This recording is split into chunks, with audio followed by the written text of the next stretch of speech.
히스기야의 감사를 우리가 함께 좀 묵상하고자 하는데요.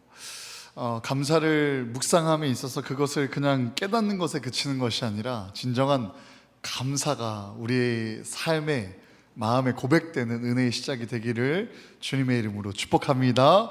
그 마음을 가지고 감사함을 기대하면서 우리 함께 양옆 앞뒤 오늘도 큰 은혜 받고 갑시다 이렇게 한번 인사해 봤으면 좋겠습니다. 한번 인사해 볼까요?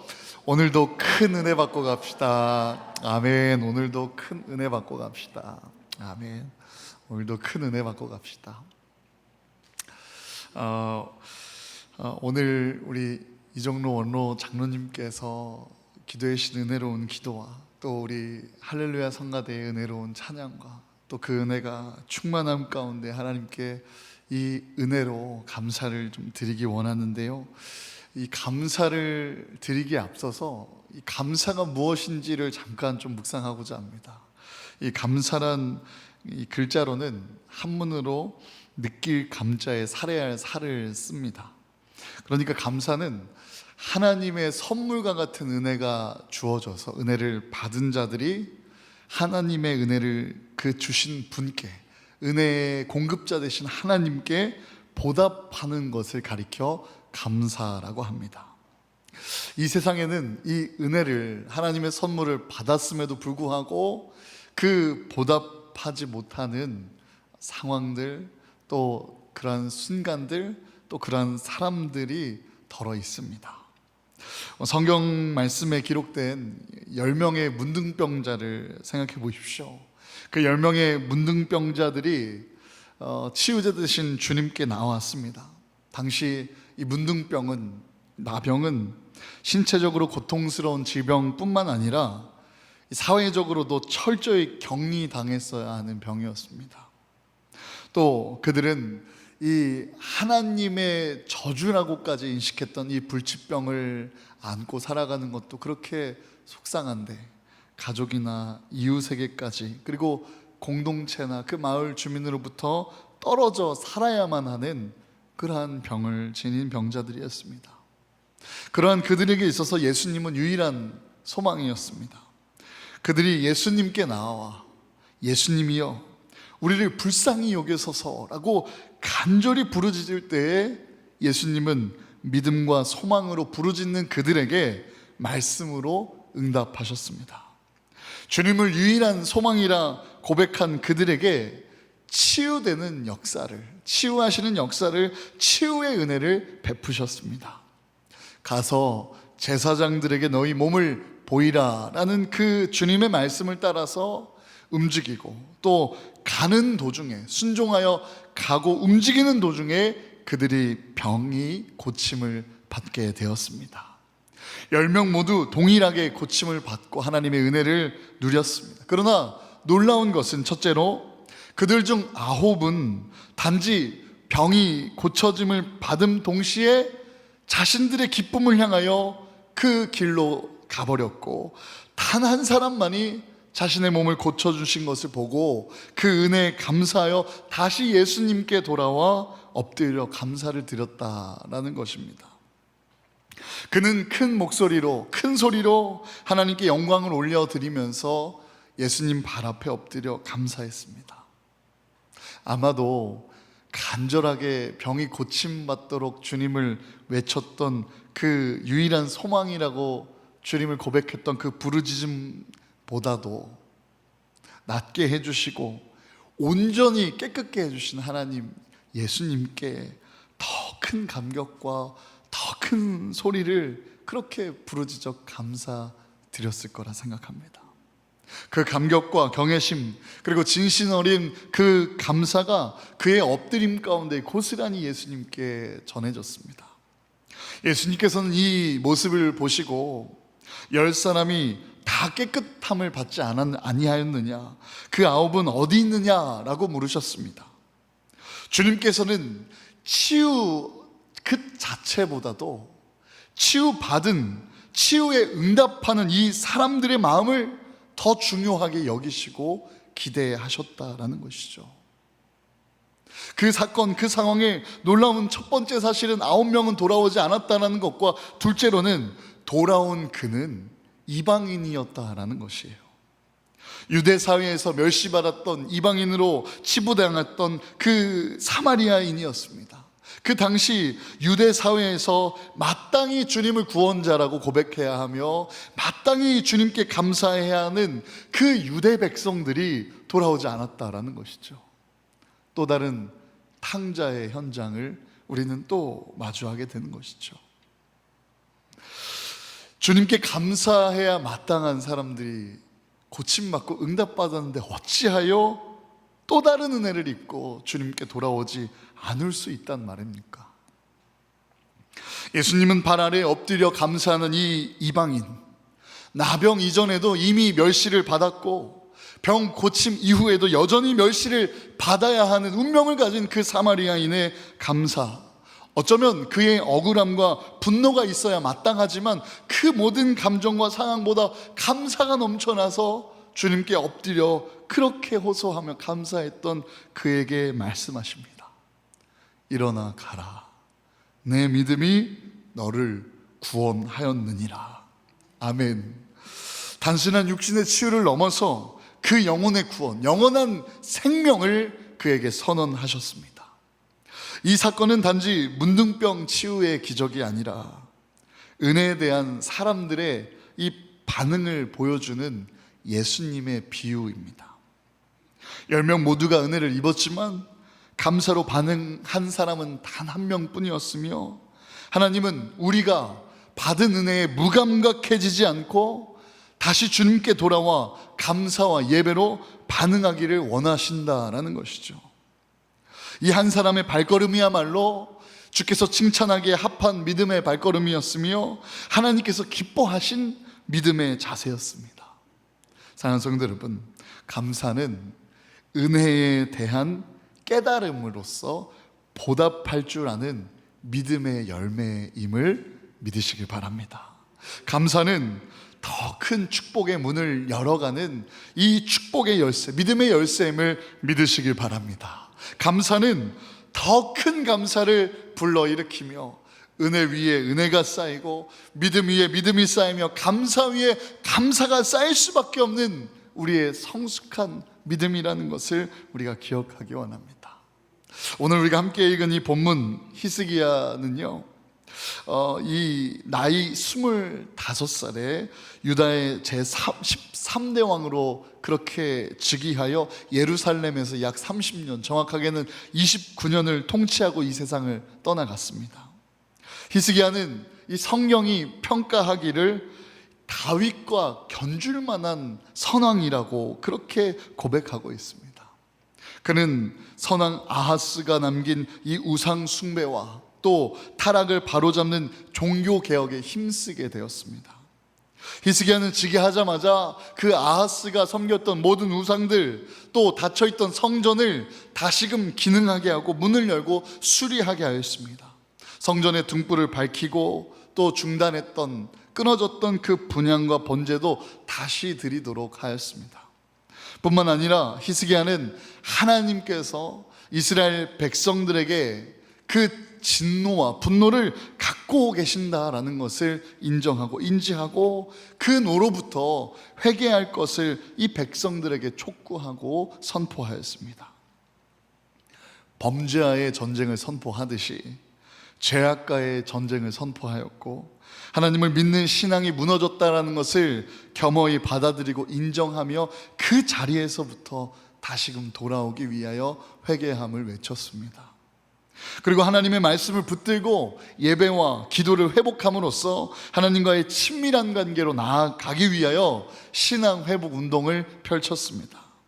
뿐만 아니라 이 하나님의 백성된 이 이스라엘이, 예루살렘이 하나님이 다스리는 나라답게 또 나라 전체가 하나님의 뜻을 분별하고 듣고 깨달아갈 수 있도록 오직 하나님의 뜻에 다스려지기 원하는 그 나라가 되기를 소원하였습니다. 나라의 모든 법과 제도도 하나님 기준에 합하도록 제정하였고, 왕이나 지도자가 먼저 하나님 앞에 정결하게 나아가도록 모범이 되고자 했으며, 백성들 또한 하나님의 법을 다 따를 수 있도록 그렇게 지도하였습니다. 단지 개인의 신앙의 차원에서가 아니라 하나님을 실제 우리의 삶 속에 온전하신 왕으로, 우리나라의 왕으로, 이 왕의 직분을 갖고 있는 히스기야가 오직 하나님을 왕으로 삼으며 그렇게 신정 국가로서 하나님께서 다스려 주시는 그 나라가 되고자 함을 간절히 소원하며 회복하는 운동을 벌였습니다. 이 신앙 회복과 또 신정 국가, 하나님의 다스림이 회복될 수 있는 그 간절한 마음을 가지고 모범적인 예배, 감사 예배를 드리게 되었는데, 그것이 바로 우리가 함께 묵상할 히스기야의 감사 제사입니다. 이 히스기야의 모범적 감사제는 첫째로 성결한 감사를 드리는 제사였습니다. 히스기야는 백성들에게 감사제를 드리게 하고 감사 예물을 가져오라 명하면서 그것에 우선하여, 우리 성경책 있으신 분들 함께 보기 원합니다. 역대하 29장 5절, 우리 본문의 조금 앞절의 말씀인데요, 29장 5절 말씀 우리 함께 읽어보겠습니다. 시작. 그들에게 이르되 레위 사람들아 내 말을 들으라. 이제 너희는 성결하게 하고 또 너희 조상들의 하나님 여호와의 전을 성결하게 하여 그 더러운 것을 성소에서 없애라. 아멘. 그 더러운 것을 성소에서 없애라 라고 하였습니다. 나는 너희의 하나님이 되려고 너희를 애굽 땅에서 인도하여 낸 여호와라. 내가 거룩하니 너희도 거룩할지어다 라는 그 말씀을 의지하고 붙들면서 자신들이 하나님 앞에 나아가기 전에, 감사를 드리기 전에 먼저 성결케 해야 된다라는 것을 그렇게 촉구하였고 권면하였습니다. 하나님은 거룩하신 분이십니다. 믿으십니까? 우리를 지으시고 또 우리를 만드신 우리의 창조주, 전지전능하신 우리의 하나님 아버지는 거룩하신 분이십니다. 그러므로 본문을 보면 31절, 오늘 우리가 함께 읽었던 이 본문의 말씀 31절에 보시면 너희가 이제 몸을 깨끗하게 하여 여호와께 드렸으니 라고 기록되어 있습니다. 우리를 선택하여 죄와 사망에서 구원해 주신 하나님은 거룩하신 분이기에 우리가 이 몸을, 우리의 삶을, 우리의 마음을 깨끗하게 하여 주께 드려야 된다는 것입니다. 우리는 하나님께 드리는 것에 대해서 이 작은 것을 받으실까? 더 큰 것을 드려야 하지 않을까라는 그 인색한 마음과 자원하는 마음의 그 균형과 싸움을 계속해서 싸워가는 생각이 너무나 자연스럽게 들 것입니다. 그러나 정작 더 중요한 것은 죄를 지은 더러운 심령과 악을 행하는 더러운 손으로 드리는 제물과 제사를 하나님께서 받으시지 않는다라는 것이죠. 가인과 아벨을 통하여 우리 인간에게 최초로 이 제사에 대하여, 예배에 대하여, 드림에 대하여 가르쳐 주신 내용입니다. 또한 오늘 새벽에 우리가 함께 묵상한 말씀이 있습니다. 이사야 1장 11절에 보시면 여호와께서 말씀하시되 너희의 무수한 재물이 내게 무엇이 유익하뇨? 나는 순양과 번제와 살찐 짐승의 기름에 배불렀고 나는 수송아지나 어린 양이나 숫 염소의 피를 기뻐하지 아니하노라 라고 하셨습니다. 또 13절에 보시면 헛된 재물을 다시 가져오지 말라. 분향은 내가 가증히 여기는 바요 월삭과 안식일과 대회로 모이는 것도 그러하니 성회와 아울러 악을 행하는 것을 내가 견디지 못하겠노라 라고 말씀하셨습니다. 무수한 재물, 그것이 하나님께 무슨 유익이라는 것입니다. 헛된 재물을 가져오지 말라 하십니다. 내가 가증히 여기는 바요, 이 표현은요 참을 수 없고 견딜 수 없다라는 것입니다. 공동 번역에는 이 표현을 참기 어려운 구역질 난다라는 표현으로까지 번역했지만 그만큼 하나님께 드리는 우리의 손이 더럽고 또 형식적인 예배를 드리는 그 제사를 향하여 하나님은 깊은 슬픔과 아픔으로 탄식하시며 그 제사가 연락되지 않는다라는 것입니다. 겉으로는 예배를 드리지만 그 안에 진실함과 거룩한 삶의 예배가 없을 때, 아울러 있는 우리의 삶에 함께 있는 그 악을 견디지 못하시는 하나님을 우리는 잊지 말아야 합니다. 속장님들과 그리고 또 선교팀과 전도대에서 함께 신앙훈련을 하고 있습니다. 이 전신갑주에 대해서 7주 동안 함께 묵상하고 있는데요, 이것을 1차로 배우신 분들이 1:1 제자 양육을 평신도 사역을 하실 수 있도록 그렇게 기도하고 준비하는 과정 중에 있습니다.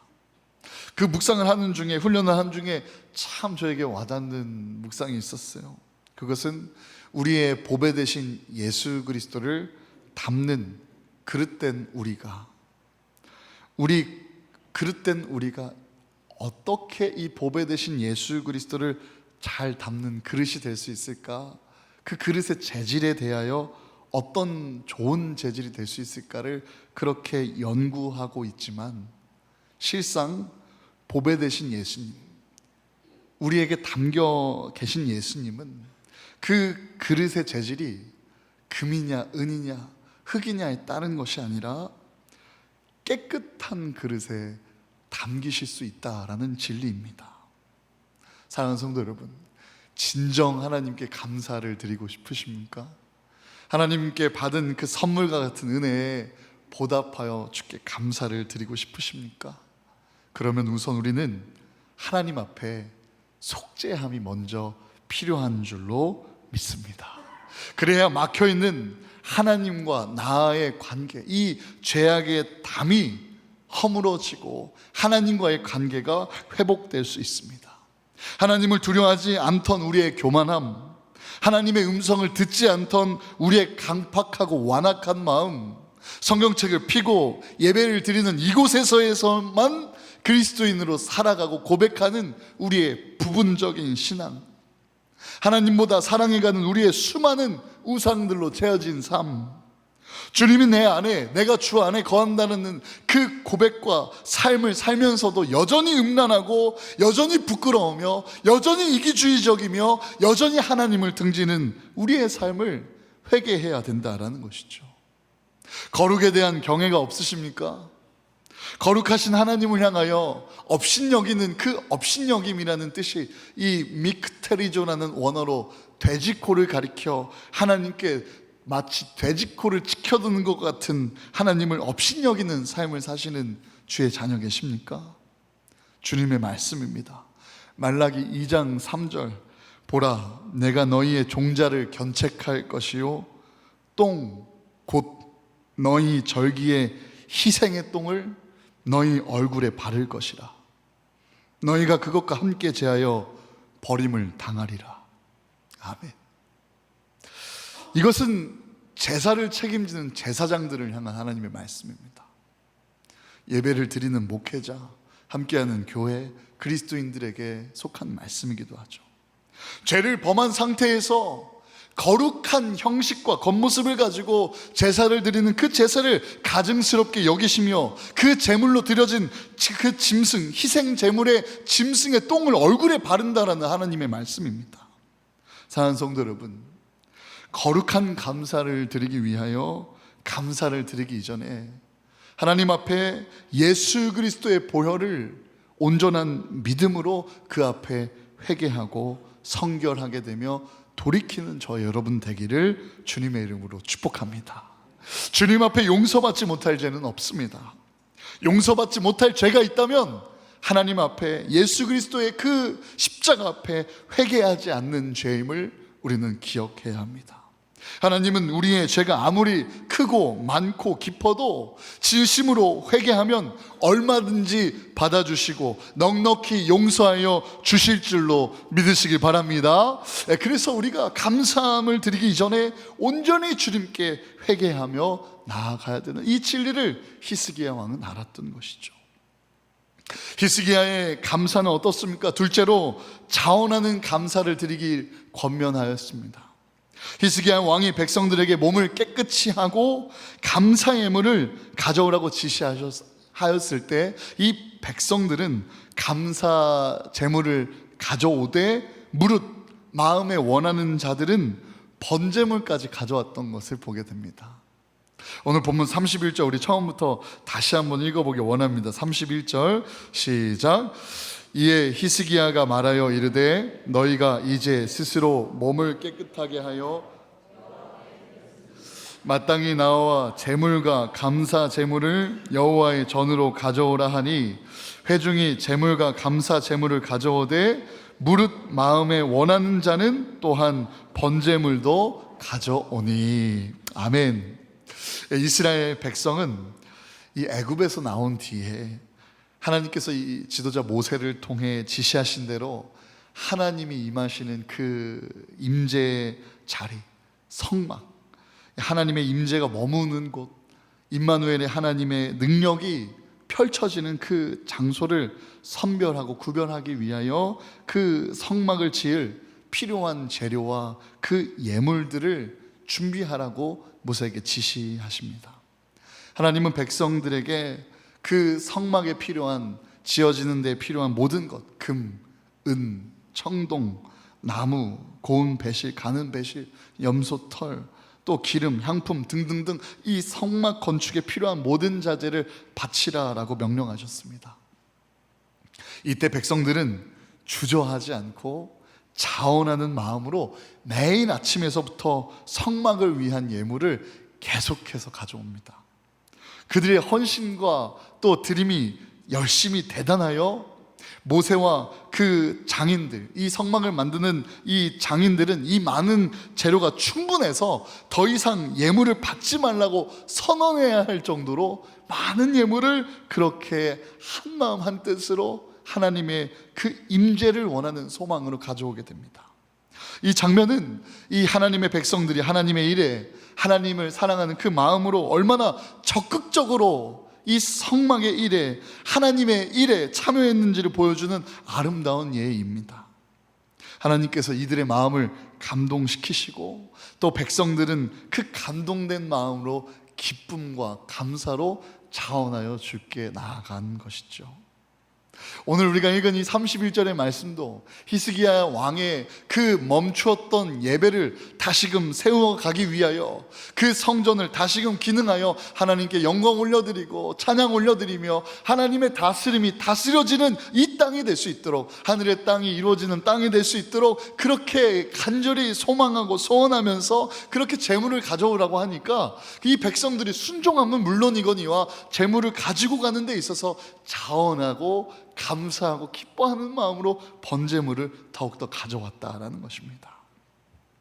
사랑하는 성도 여러분, 하나님께 나아갈 수 있는 그 축복의 자리, 은혜의 자리, 축복을 받을 수 있는 좋은 기회가 올 때마다 놓치지 말고 자원하여 참여하는 우리 대성교회가 되시기를 주님의 이름으로 축복합니다. 이사야의 고백을 보십시오. 죄사함을 받고 감격하여 하나님의 뜻을 향하여 자원하는데 그는 그의 인생을 자원하였습니다. 나를 보내소서라고요.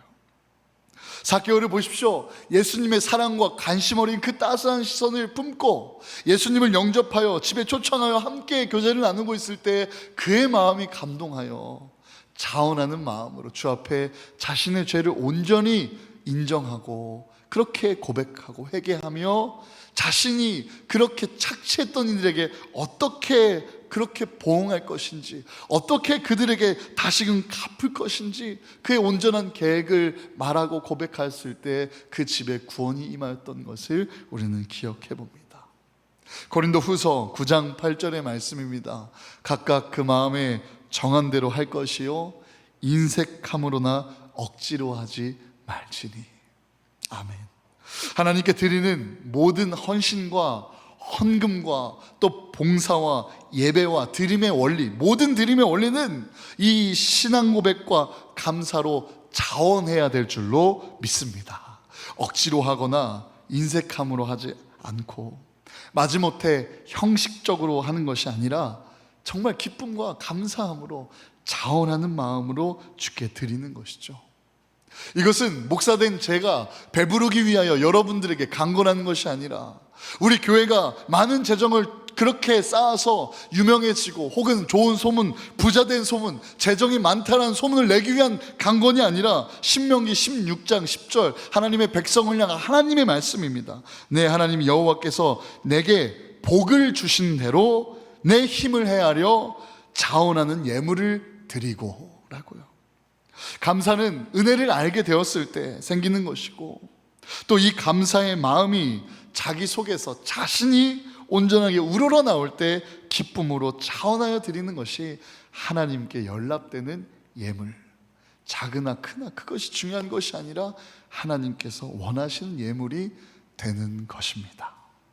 예물은 감사한 마음으로 기쁘게 하나님께 드리는 저와 여러분 되기를 간절히 소망합니다. 특별히 오늘 맥주 감사절을 지키면서 만물을 통하여 이 세상을 통해 드러나신 하나님의 사랑과 예수 그리스도의 사랑으로 향하여 주님 주신 은혜를 다시금 성령의 감화 가운데, 감동 가운데 깨닫고 오직 주님을 향한 감사한 마음으로 모든 것을, 우리의 마음과 정성과 뜻과 생명과 시간과 예물을 하나님께 드리는 저 여러분 되기를 간절히 소망합니다.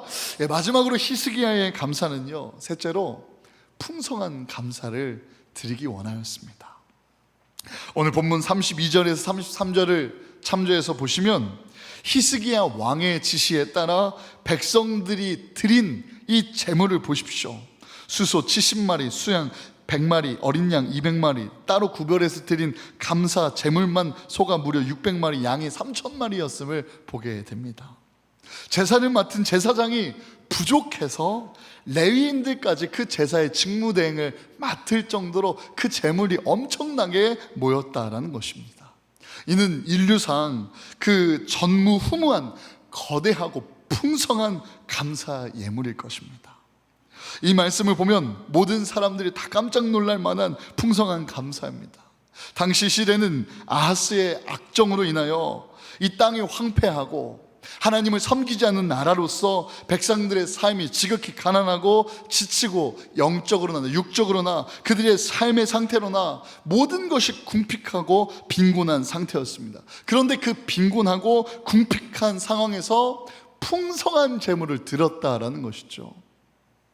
이 재물이라는 이 단어의 원어 히브리어 제바힘은, 제바크라는 이 복수형으로 원래의 뜻은 희생이라는 뜻을 가지고 있습니다. 히스기야 왕과 또 백성들의 풍성한 감사제, 이 풍성한 제물은 그들의 풍성한 희생이었다라는 것이죠. 하나님이 가장 귀하게 여기시는 감사 제물을 넘치는 중에 넘치게 되었으니 드립니다가 아니라 가난하고 빈곤한 중에서도 희생하며 드리는 그들의 눈물과 같은 간절한 마음으로 주 사랑을 고백했던 예물이 바로 이 제물이었던 것입니다.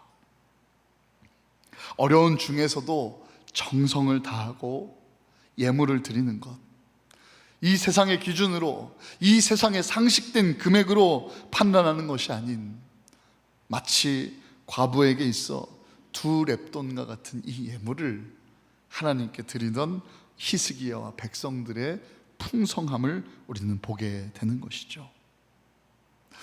제가 어느 선교사님께 들었던 간증의 내용입니다.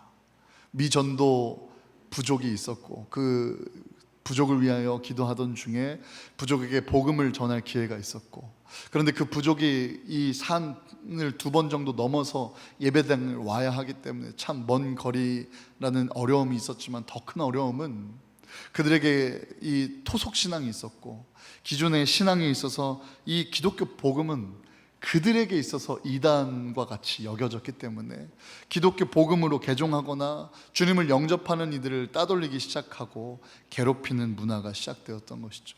핍박과 환난이 시작된 것입니다. 그 중에서도 믿음을 지켰던 한 청년이 있었습니다. 가까운 시일에 그 집회가 있다라는 소식을 듣고 그 날만을 그렇게 고대하면서 기도하고 예수님의 사랑을 묵상하던 그였습니다.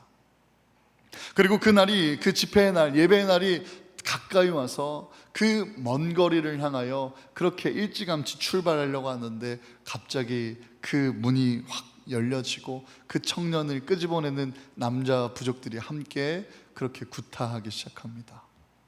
죽으로 된 창이 이 눈가에 찔리게 되어서 피가 멈추지 않는 상황 가운데에서도 그 청년은 그렇게 홀로 그 먼 길을 넘어 예배의 자리를 지킵니다.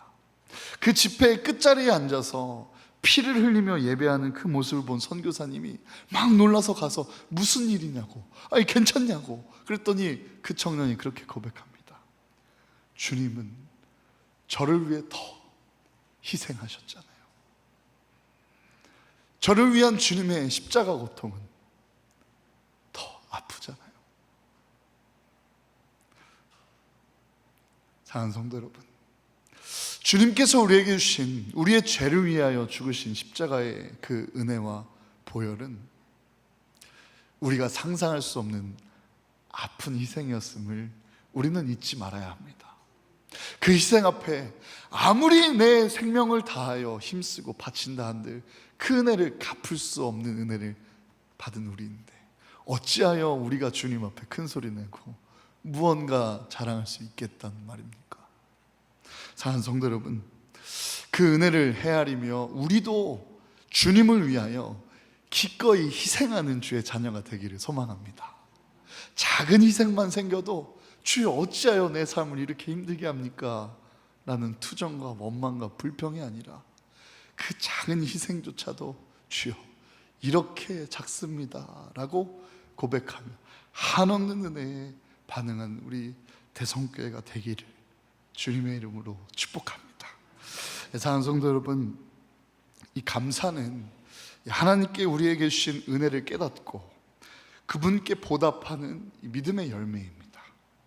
히스기야 왕과 백성들이 보여준 것처럼 진정한 감사는 하나님께 연락되고 하나님께서 받기 원하시고 기대하시고 원하시는 감사는 첫째로 거룩한 감사이며, 둘째로 자원하는 감사이며, 셋째로 온전히 주님께 드리는 희생이 함께한 풍성한 감사임을 우리가 잊지 않고 오늘 이 예배, 이 말씀을 우리가 함께 기억하며 이제는 우리가 주님 앞에 거룩한 자로 돌아오고 하나님과의 친밀한 관계를 사모하며 자원하고 기뻐하는 마음으로 우리의 모든 생명과 시간과 정성과 예물과 우리의 헌신을 드리며 주님 앞에 그렇게 우리의 희생을 기꺼이 여기며 희생 가운데에서도 짊어진 십자가가 정말 고통스러운 그 지경에 이를지라도 하나님의 십자가, 예수 그리스도의 온전하신 십자가를 기억하고 바라보면서 그렇게 감사한 생각과 표정과 고백과 행동으로 하나님께 영광 올려드리는 우리 대성교회가 되기를 주님의 이름으로 축복합니다. 우리 이 시간 함께 말씀을 붙들고 하나님께 진정한 감사를 드리겠노라 하는 한 가지 결단과 고백으로 우리 함께 기도하며 나아가도록 하겠습니다. 기도하겠습니다. 살아계신 하나님, 하나님께서 우리에게 받기 원하시는 하나님께 기쁨이 되는 감사의 제사를 우리가 함께 묵상하였습니다.